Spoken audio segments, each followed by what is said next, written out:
Andrew, welcome to the What They Don't Tell Us podcast. What They Don't Tell Us. That's what it's called. That's a good name, What They Don't Tell Us. Am I here to tell everybody What we don't know. What they don't know? Basically, this is what it's about. Back to jail then. Back to jail. I need to pack a bag. Maybe after 3 hours, we'll find out. We'll see. But let's start off with something. Firstly, I mean, obviously you don't need an introduction, but you do need a disclaimer. I like that. I don't need an introduction, but I do need a disclaimer. I think you should walk around with a disclaimer everywhere you go because you're either misinterpreted or misunderstood, and walking around with a disclaimer could help you a lot. I would argue I am one of the most misunderstood men in the world. Yeah. But then it's interesting because I have never had a negative interaction with anybody in person in my life ever. So it seems all the people like me, but the Matrix and the mainstream media and the mainstream narrative is trying very hard to convince everybody I'm bad. So I don't know if I'm actually misunderstood or if people do understand me. I'm sure in private conversations, there's obviously someone who's going to pipe up and say, Andrew's bad, or Andrew said this, or Andrew said that. But I like to believe, by and large, I'm quite understood and quite liked. In my experience of life, I'm liked. I only go through the world and nobody says anything bad to me. Everybody likes me. So yeah, maybe I should wear a disclaimer. If you have a brain, you like me. And if you don't, you don't. I mean, I guess that's the disclaimer at this point, but yeah, I mean, when I was, studying you literally for this podcast, I was literally, because I'm the kind of person that reads between the lines. When someone says something obnoxious or weird or out of the box, my immediate reaction is not, no, I disagree. What the hell is that? I always say like, why would he say that? That's so interesting. Let me see. Yeah. And then I listen a little bit further. And I like my podcast to also have that angle because I do speak about very bold things on this podcast. And I'd like for people to understand that, read between the lines. You don't need to take things at face value because face value could be many things. And that one thing that I actually wanted to jump into is why people assume that. So before I go back to what I wanted to say, let's just jump straight into that since we're talking about it. Have you read the book 48 Laws of Power? no. No. However, I do know the book and I have seen there's a Twitter account and people tweet them all the time. I probably should have read the book, but I'm petty. Yeah. Right? So when I see some skinny little dork who I could strangle to death tweeting about the 48 Laws of Power, I just think I'm not reading this book. That's how my mind works. That's why I haven't read it. Can I tell you why it came to mind? Sure. Okay, because they talk about the strategic self-presentation, and that reminded me so much of you. I'm going to read a quick passage from the book just so you... Maybe I didn't you can need to reference read it. yourself. I didn't need to read it. It's perfect. Everything is judged by its appearance. What is unseen counts for nothing. Never let yourself get lost in the crowd or buried in oblivion. Stand out.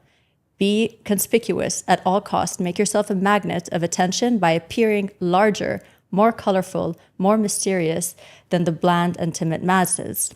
Draw attention to yourself by creating an unforgettable, even controversial image. Court scandal. Do anything to make yourself seem larger than life and shine more brightly than those around you. Make no distinction between kinds of attention. Notoriety of any sort will bring you power. Better to be slandered and attacked than ignored. Is that you? That's the first time I've ever heard that, but it put a smile on my face. What's funny is, I completely agree with the latter point. There's no such thing as bad publicity. That's absolutely a fact.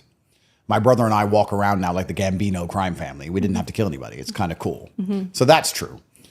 Although if you read that passage or anyone who reads that book, it sounds like quite an easy thing to do, right? You'd say, okay, well, why don't you just stand out? If you just stand out, then you get to garnish power and you get to not be caught amongst a herd of the bland NPCs. So why don't people do it? And it's more than stand out. It's have an image. Always have a persona. Yeah, but... To court attention in and of itself is, one, getting harder and harder to do, I would argue. And two, there's huge repercussion for doing that because anyone whose head sticks up gets chopped off.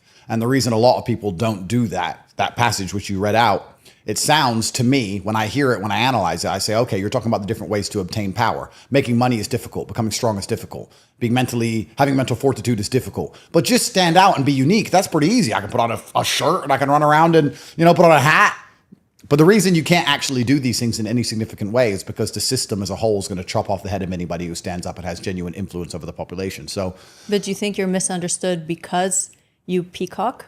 Because you stand out? I don't think many people misunderstand me. I think everybody understands me, and some people are just jealous of me and refuse to like me because they were picked on in school, and I remind them of someone who probably picked on them a little bit. Do you think it's women or men?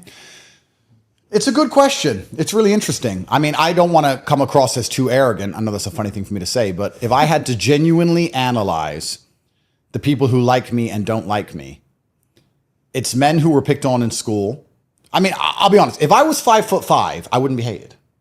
It's literally, he's big and he's rich and he has all these cars. The BBC said it to me. You walk around with your Bugatti and your cigar and it's misogynistic. I'm like, what does that even mean? It means that I'm 6'3" and I have a whole bunch of money and a bunch of nice cars and they just don't, my image as a whole aggravates them. I don't have to talk.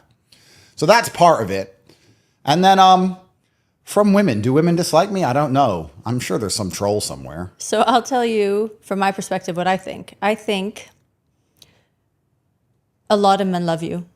A lot of men respect you or they find you hilarious. You kind of play on the fantasy of what a man could have, right? Even when you're doing it in an obnoxious way, showing your money and your cars and your fame. And I think men love it. I mean, I even find my husband like scrolling and laughing when you're posting stuff. He actually loves it.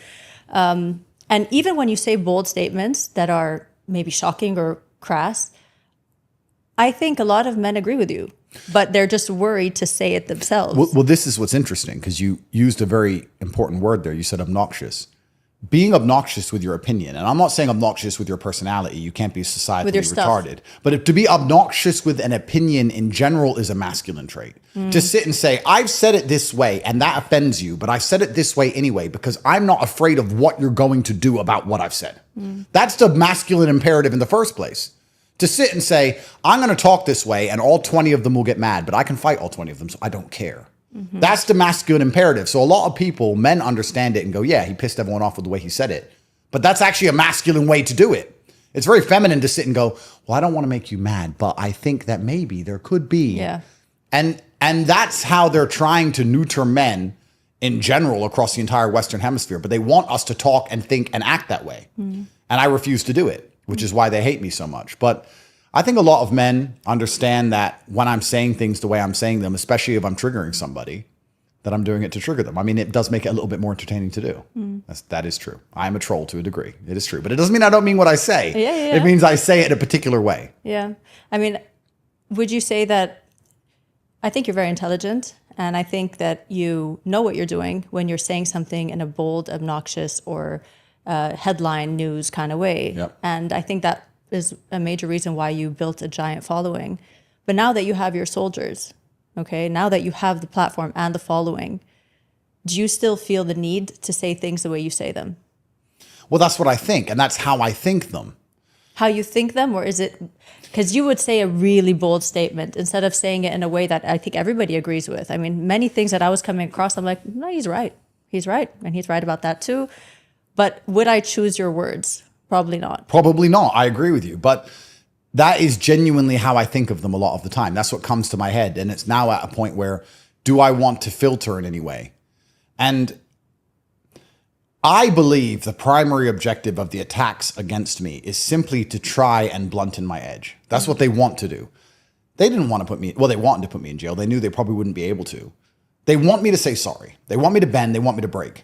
Because everybody else who was a cultural force in some degree in the modern times has bend or broken. I mean, you look at Peterson, he ended up a drug addict and he lost his brand and all these things are happening. If I would have just stood up and cried and said, I'm sorry from the Romanian prison, all of this would have been over. That's all they want me to do is destroy my own brand. They want me to calm down and shut up and sit down. And you know, I get so much satisfaction from being annoying to my enemies that I refuse. I'm as stubborn as they come. And I'm going to talk the way I want to talk. And I'm going to say the things I think the way I think them. And I guess it is a side effect of success, because we talked about how saying things obnoxiously is masculine. It's actually a sign of success where people talk about f you money, but you can have a f you personality and a f you attitude. I don't need anybody to really like me, and I don't need anybody to talk to me, and I don't need to talk to anybody. So I have this, I'm very open and honest about the way I think about things, and I say them exactly how I think them. And sometimes if they aggravate or antagonize people, I enjoy that because it allows me to read their emotional leakage or get a read on them as an individual. If I meet somebody and I sit down and I say something and they lose their mind, well, then I know they're an idiot. Like this is the first time you've ever met me. How can my words control your emotionality to the point where you're now genuinely upset? You're an idiot. If I sat down with somebody and they said something racist to me or something horrible to me, or they said I was a human trafficker, I couldn't care less. It doesn't matter to me because I don't see their opinion as important. But when I sit down with people and I say something which is not only true, usually hilarious, and people lose their mind, well, then I just know they're clowns. Because that is the primary objective of the Matrix in the first place, is to elicit emotional leakage and emotional attention from people who have no vested interest in the subject at all. I mean, they can get people who are they can get people emotionally riled up over subjects they don't even understand or know.